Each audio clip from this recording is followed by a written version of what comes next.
Fala galera! E aí, beleza pura? Bom, a juventude da nossa igreja está em acampamento, mas isso não é motivo para a leitura da Bíblia parar, não é mesmo?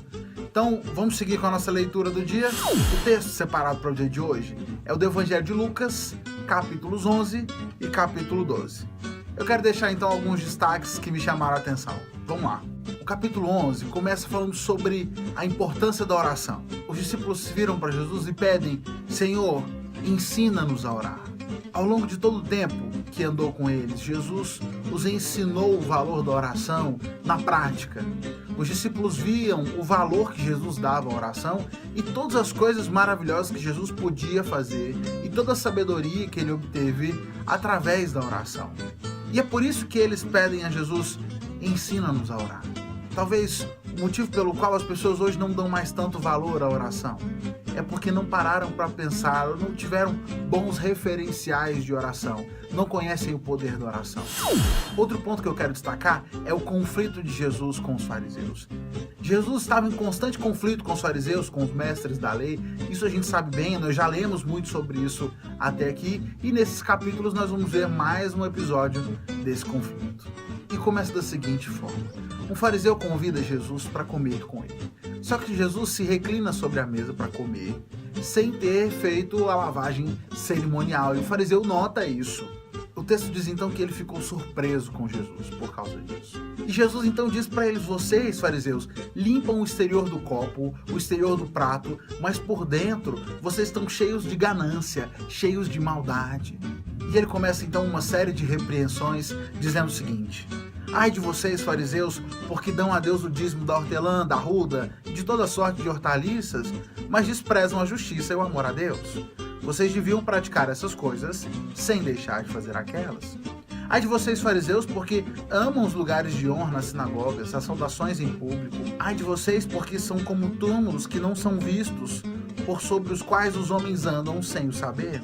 Jesus critica os fariseus porque eles valorizavam demais os mandamentos, mas desprezavam por outro lado a justiça, o amor a Deus, porque eles valorizavam demais o serem notados. Quando então um mestre da lei responde a Jesus: mas assim o Senhor nos ofende também. Esse cara definitivamente não pensou muito antes de falar, né? Ele pediu para ouvir. E Jesus, ele diz o seguinte para ele: ai de vocês também, porque sobrecarregam os homens com fardos que dificilmente eles podem carregar, e vocês mesmos não levantam nem um dedo para ajudá-los. Ai de vocês, porque edificam túmulos dos profetas, sendo que foram seus próprios antepassados que os mataram. Ai de vocês, peritos na lei, porque se apoderaram da chave do conhecimento, vocês mesmos não entraram e impediram os que estavam prestes a entrar. Aquele mestre da lei achou que estava se defendendo e acabou ouvindo ainda mais. Vocês acabam criando um peso impossível de ser carregado. Sobrecarregam os homens com fardos e regras que eles não conseguem suportar. E por causa disso, acabam impedindo que as pessoas alcancem o verdadeiro conhecimento. O texto diz então que se juntam uma multidão de milhares de pessoas, a ponto das pessoas se atropelarem umas às outras. E Jesus então diz para aquelas pessoas: tenham cuidado com o fermento dos fariseus, que é a hipocrisia. A motivação dos fariseus era a hipocrisia. Faziam tudo não por amor a Deus, não por amor à palavra de Deus, mas por amor a si mesmos. Queriam apenas serem notados.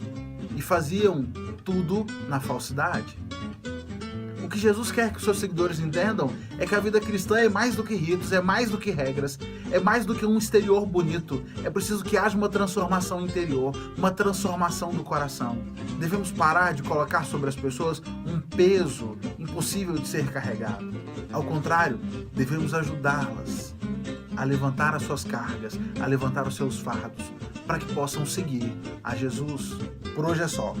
Fica firme na leitura e amanhã a gente se encontra aqui com mais uma lição do dia. E aí, já leu a Bíblia hoje?